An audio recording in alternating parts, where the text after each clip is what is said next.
Hello friends, welcome to Kittu classes. तो बच्चों, आज हम डिस्कस करेंगे चैप्टर 1 क्लास 12th फिजिक्स। पहला चैप्टर है बच्चों वैद्युत आवेश एवं क्षेत्र, इलेक्ट्रिक चार्ज एंड फील्ड। तो बच्चों चलते हैं। तो इसमें बच्चों सबसे पहले हम वैद्युतिकी के बारे में जानेंगे, फिर स्थिर वैद्युतिकी के बारे में जानेंगे, फिर गतिशील वैद्युतिकी के बारे में जानेंगे, फिर वैद्युत आवेश के बारे में जानेंगे। ओके बच्चों, तो सबसे पहले स्टार्ट करते हैं बच्चों स्थिर वैद्युतिकी से। तो यहाँ पर देखिए बच्चों, स्थिर वैद्युतिकी, इसको इंग्लिश में बोलते हैं इलेक्ट्रोस्टैटिक। तो बच्चों इलेक्ट्रोस्टैटिक जो होता है दो शब्दों से मिलकर बना है, इलेक्ट्रो धन स्टैटिक। इलेक्ट्रो का मतलब होता है बच्चों आवेश और स्टैटिक का मतलब होता है स्थिर। तो कहने का मतलब अगर इसकी डिफिनीशन की बात करें तो वैद्युत विज्ञान की वह शाखा जिसके अंतर्गत स्थिर आवेशों का अध्ययन किया जाता है उसे क्या कहते हैं बच्चों? स्थिर वैद्युतिकी, है ना। तो अब इसके बाद आता है गतिशील वैद्युतिकी। गतिशील वैद्युतिकी क्या होती है? विज्ञान की वह शाखा जिसके अंतर्गत गतिशील आवेशों का अध्ययन किया जाता है उसे क्या कहते हैं बच्चों? गतिशील वैद्युतिकी कहती है। अब देखो इसके बाद हमें पढ़ना क्या था? वैद्युतिकी के बारे में। वैद्युतिकी क्या होती है? विज्ञान की वह शाखा जिसके अंतर्गत गतिशील एवं स्थिर आवेशों का अध्ययन किया जाता है वैद्युतिकी कहलाती है। तो ये बच्चों वैद्युतिकी की ये मुख्यतः दो शाखाएं हैं, जो है पहली है स्थिर वैद्युतिकी और दूसरी है गतिशील वैद्युतिकी। तो आई होप बच्चों ये बातें तो परिभाषाएं इनकी सब क्लियर हो गई होंगी। अब उसके बाद आता है बच्चों वैद्युत आवेश। वैद्युत आवेश क्या होता है? किसी वस्तु का वह गुण जिसके कारण एक वस्तु अन्य वस्तु को आकर्षित या प्रतिकर्षित करता है, वैद्युत आवेश कहलाता है। ओके बच्चों, या तो इसकी दूसरी डिफिनीशन बता सकते हैं कि इलेक्ट्रॉनों के प्रवाह की दर को क्या कहते हैं बच्चों? वैद्युत आवेश कहते हैं। अगर हम बात करें यदि किसी चालक में t सेकेंड में I एम्पियर की धारा प्रवाहित है तो उस चालक में वैद्युत आवेश क्या होगा? तो बच्चों वैद्युत आवेश जो होगा Q बराबर I इंटू टी। क्या होता है बच्चों? I into T. तो यहाँ पे पहले समझ लेते हैं, एक यहाँ पे तीसरी भी परिभाषा निकाल सकते हैं।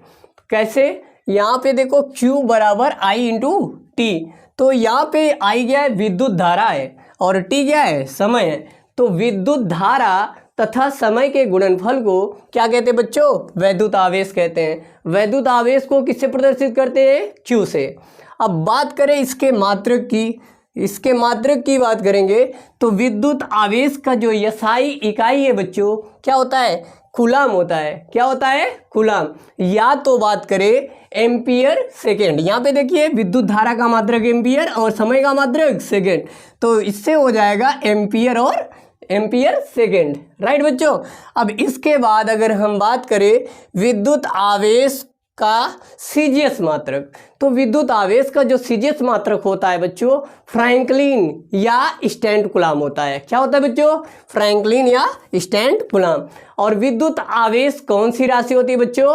अदिश राशि। अदिश राशि क्यों है? जिन राशियों को व्यक्त करने के लिए केवल परिमाण की आवश्यकता होती है, दिशा की नहीं, उन्हें कौन सी राशि कहते हैं? अदिश राशि। Okay guys. अब इसके बाद देखिए विमा, विद्युत आवेश की विमा क्या होती है? तो यहाँ पे विद्युत आवेश की विमा की बात करें तो बच्चों यहाँ पे देखिए विद्युत आवेश, यहाँ विद्युत धारा की विमा क्या होती है? विद्युत धारा की विमा होती है बच्चों A और समय की विमा क्या होती है? T। तो अगर हम इसको सामूहिक रूप में लिखें तो क्या हो जाएगा? AT। क्या हो जाएगा बच्चों? AT। विद्युत आवेश की विमा क्या हो जाएगी? AT। तो यहाँ पे राशि कौन सी है? ये अदिश राशि है। कौन सी राशि है बच्चों? अदिश राशि। और विमा की बात करें तो विमा क्या हो जाएगी बच्चों? AT। विमा क्या हो जाएगी? AT। ओके बच्चों।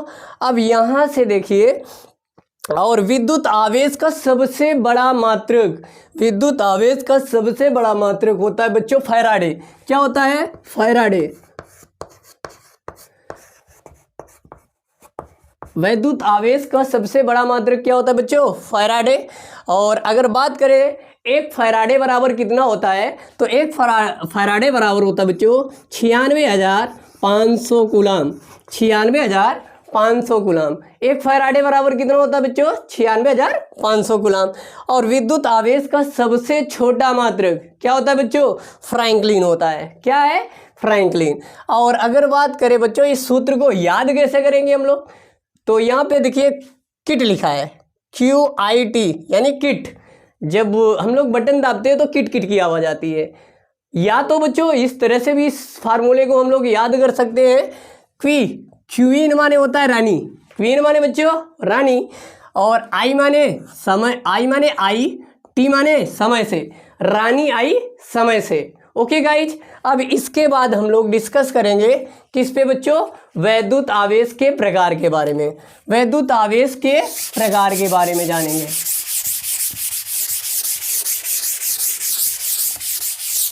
तो विद्युत आवेश के प्रकार, टाइप ऑफ इलेक्ट्रिक चार्ज। बच्चों सन 1750 ईस्वी में, किस सन में, सन 1750 ईस्वी में कहाँ के वैज्ञानिक थे बच्चों, अमेरिकी वैज्ञानिक। कौन वैज्ञानिक, अमेरिकी वैज्ञानिक। कौन थे, जॉन बेंजामिन फ्रैंकलिन। कौन थे बच्चों, जॉन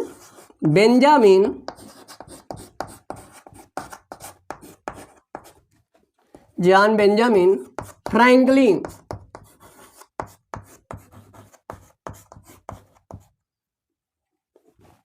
तो बच्चों ये बताया गया कि सन 1750 ईस्वी में अमेरिकी वैज्ञानिक जॉन बेंजामिन फ्रैंकलिन ने बताया कि विद्युत आवेश दो प्रकार के होते हैं। पहला क्या है बच्चों, धनात्मक आवेश, जिसे हम लोग पॉजिटिव चार्ज कहते हैं। कौन सा, धनात्मक आवेश।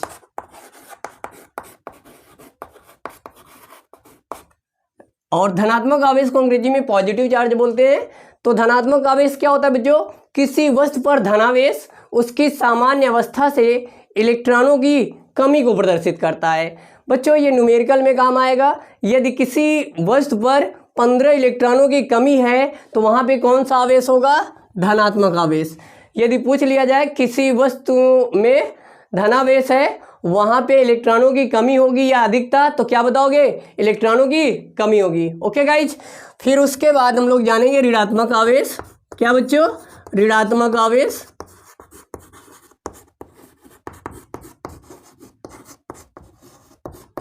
ऋणात्मक आवेश इसको अंग्रेजी में बोलते हैं बच्चों निगेटिव चार्ज। तो किसी वस्तु पर ऋणावेश उसकी सामान्य अवस्था से इलेक्ट्रॉनों की अधिकता को प्रकट करता है। क्या बच्चों, अधिकता। यदि किसी वस्तु पर ऋणावेश है तो वहाँ पे इलेक्ट्रॉनों की क्या होगी, अधिकता होगी। यदि पूछ लिया जाए किसी वस्तु पर 15 इलेक्ट्रॉनों की कमी है, अधिकता है, तो वहाँ पे कौन सा आवेश होगा, तो आप बता दोगे ऋणात्मक आवेश। ओके बच्चों, उसके बाद नोट पॉइंट है बच्चों। नोट पॉइंट में क्या लिखेंगे हम लोग, सजाती। सजाती बोले तो समान प्रकृति के, समान प्रकृति के आवेश एक दूसरे को क्या करते हैं बच्चों, प्रतिकर्षित करते हैं, तथा विजाती विपरीत प्रकृति के आवेश एक दूसरे को क्या करते हैं, आकर्षित करते हैं। देख लीजिए बच्चों, ये देखो, ये क्या है, प्लस, ये भी प्लस आवेश है, ये भी प्लस चार्ज, ये भी प्लस चार्ज। ये एक दूसरे को क्या करेंगे, प्रतिकर्षित करेंगे। क्या करेंगे बच्चों, प्रतिकर्षित करेंगे। कहने का मतलब विज्ञान की भाषा में कहें तो एक दूसरे को क्या करते हैं, दूर भगाते हैं। ओके गाइज, अब विपरीत प्रकृति के आवेश एक प्लस एक माइनस, यहाँ पे क्या करेंगे बच्चों, ये तो विपरीत प्रकृति के आवेश हैं, तो विपरीत प्रकृति के आवेश जो होते हैं एक दूसरे को क्या करते हैं, आकर्षित करते हैं। तो ये एक दूसरे को क्या करेंगे बच्चों, अपनी ओर आकर्षित कर लेंगे। राइट, जैसे यहाँ प्लस प्लस है, हो सकता है भाई बच्चों माइनस माइनस हो, तो ये भी तो समान प्रकृति के आवेश हैं। एक दूसरे समान प्रकृति के आवेश एक दूसरे को क्या करते हैं, दूर भगाते हैं। विज्ञान की भाषा में कहें, अगर हम कहें यहाँ पे माइनस है, यहाँ पे क्या है, प्लस है, तो ये भी एक दूसरे को क्या कर लेंगे, आकर्षित कर लेंगे। क्यों कर लेंगे, क्योंकि ये विपरीत प्रकृति के आवेश क्या करते हैं, एक दूसरे को आकर्षित कर लेते हैं। तो आई होप बच्चों ये लेक्चर आप लोगों को पसंद आया होगा। तो बच्चों प्लीज़, अगर मेरी वीडियोज आप लोगों को अच्छी लगे तो प्लीज़ लाइक, सब्सक्राइब, शेयर ज़रूर करें। Thanks watching for video.